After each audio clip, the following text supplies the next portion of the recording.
The court has found that Mirror Group's principal board directors, their legal department, senior executives and editors such as Piers Morgan clearly knew about or were involved in these illegal activities.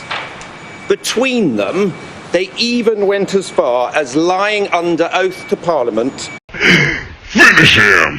I wasn't called as a witness, it's important for people to know this, by either side in the case, nor was I asked to provide any statement. I would have very happily agreed to do either or both of those things had I been asked.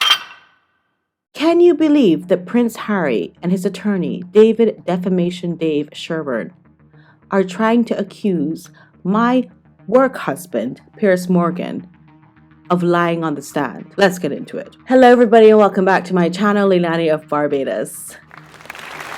So, what had happened is that Prince Harry won his lawsuit against the Mirror Group. The judgment was by Mr. Justice Fancourt that there was probably some modest phone hacking, and so he awarded them a modest amount, $140,000. You know that's a very modest amount, okay? Because a Mirror Group, we talking billions, we talking millions, we talking, I mean, that is just chump change to them, my darling. Oh, here we go. Oh, here's some change. There you go. No, but honestly though, I think this is very little money for people like Prince Harry and the Mirror Group. As a result of winning that lawsuit, shall we just call him Defamation Dave? Let's just call him that, okay? So Defamation Dave comes out onto the sidewalk, honey, of the court and holds court once again. And he reads a statement which he says was written by Prince Harry, but like, there ain't no way that Prince Harry wrote that statement. It's giving lawyer wrote it. A lot of semantics were used, a lot of wordplay. So you can see there from the clip I showed you that Defamation Dave is talking about there were these groups of people, there were the board of directors, there were the legal department of Mirror Group, there were editors, and between and betwixt them all, you see, they lick the platter clean. Oh, Piers Morgan. Why does he mention Piers Morgan's name? I will not tolerate my work husband's name being used to mislead the public. He was not part of the proceedings. It is an oath which he did not take. It is a testimony that he did not give. In the famous words of Meghan Markle, how does that work? But how does that work? How does that work? This particular lawsuit predates Meghan Markle, which is very interesting because Meghan Markle would like to believe that all the tabloids came for Prince Harry just because she was seen as a black woman. Treat me like a black woman. Defamation Dave came out there in all his sass and was a reading. I just zoomed in on this lady who is probably part of his legal team, and she's holding back the laughter. Whenever you see somebody do this, they're smiling and they go. They're trying to hold back the laughter because this is a whole entire pantomime. And notice how she fixes back her face real quick when he turns around. So this lawsuit is from the articles written between 2006 and 2011. Meghan was not part of his life, although this video that just cropped up recently does prove that she knew quite a bit about the royal family. Tone on tone is not just for the Queen. A really fun way to play around with it is to... In fact, this is more about Chelsea Davy than it is about Meghan Markle, because I remember reading that Chelsea Davy rejected royal life after alleged unlawful intrusion by Mirror Group journalists, court documents say. Chelsea Davy was writing to Prince Harry talking about he's like a rubbish excuse for a boyfriend or something like that. I think Meghan Markle must be quite incensed that she is not the topic. It's not about her. My takeaway from it is that Prince Harry had a problematic relationship with the tabloids. He did some problematic things as well. I mean, if you can remember the nudity in Vegas, if you can remember, I don't know how to say this on YouTube, but it's like the fancy dress genocidal outfit that he wore, okay? There have always been problems between him and the press. Also, somebody's very pissed off about Piers Morgan. Why do they keep bringing up my work husband's name? As you can see, I'm in his studio. Thank you, husband. I'm in his studio reporting. I really want to be on Piers Morgan's show, and I don't think that I'm serious enough to be on his show, of course, because he has some very serious people always on his show, even hysterical, but not in the funny sense. I don't think I fit the mold. But anyway, The whole point is, I do love me some Piers Morgan. He was not part of the proceedings. What I'm trying to say is that I would like to see Piers Morgan sue Prince Harry. I know defamation is very hard to win in the United Kingdom, but Prince Harry does live in the United States. And after all, he supposedly wrote this letter for his attorney to read. So I think you should sue him for misrepresenting, misleading the public, saying that you were lying under oath when you never even were in the court. There's something there. I can't put my finger on it, but there's something there. So I just wanted to come on here really quickly and talk about that. I've got to tell you, my favorite part of Piers Morgan's clapback is when he said this. The Duke has been repeatedly exposed in recent years as someone who wouldn't know the truth if it slapped him around his California tanned face. I know there are many more cases coming up, and we have to look at all of them, and we will talk about all of them.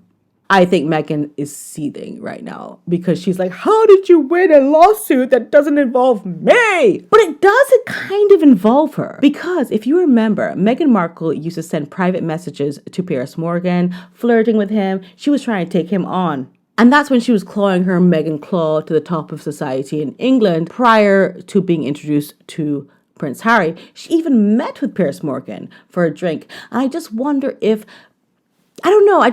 Prince Harry is not a bit jealous of Piers Morgan.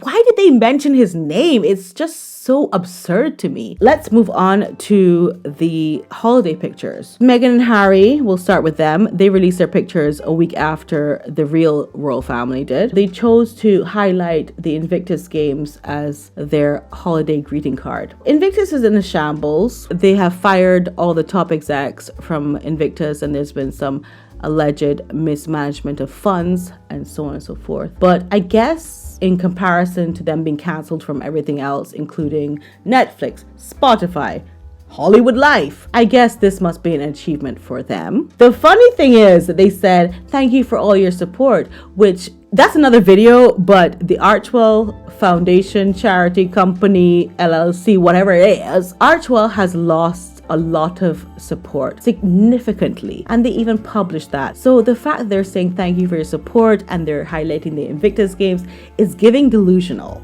I feel like they're very delusional right now. They don't know what to highlight in their lives. They are very lost. In contrast, King Charles and Queen Camilla have highlighted their most important event this year, which is the coronation. The Waleses have highlighted their most important event this year, which is their beautiful family. So there's been some questions about the photo that the Waleses did. People are saying there was a Photoshop glitch because you can see that Prince Louis's finger is erased. I did a video on AI, probably really poorly done, but I was trying to explain that AI is a new Photoshop. The only problem with AI is that they can't get the digits straight, like they can't get the fingers straight or the toes straight. I am thinking that whoever was doing this photo for them used AI and then the fingers did not get right. That's all I can think. Anyway, who really cares? The Waleses have not taken down the photo off their Instagram. They know what Prince Louis's hands look like. They know their son, and they know this was just a glitch. Who cares? So speaking of the holiday season, I want to say have a wonderful holiday season. I'll be here. We'll be watching all of the court stuff and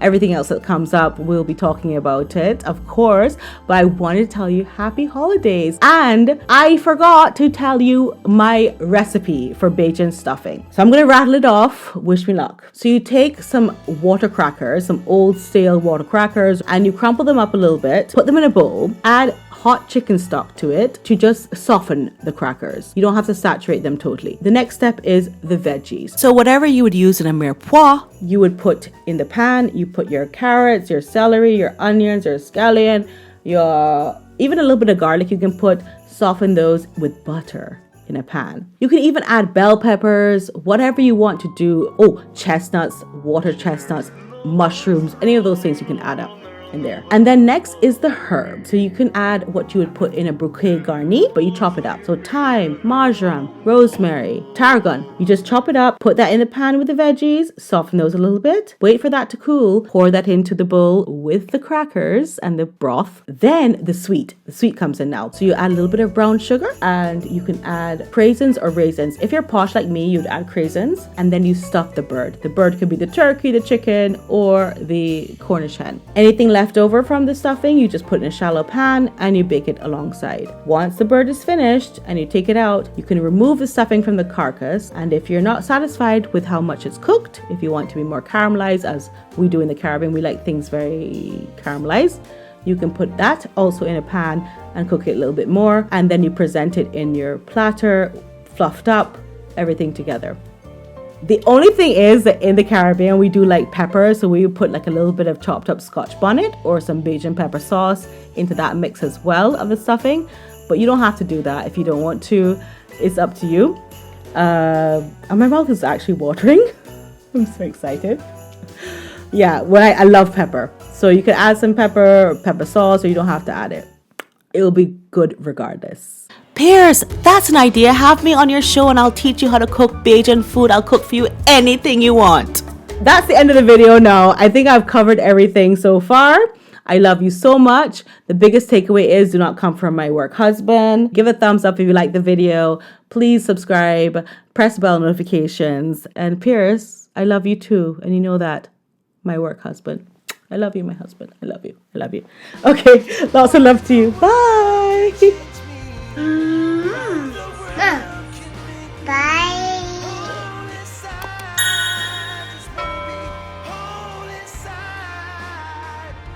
But nothing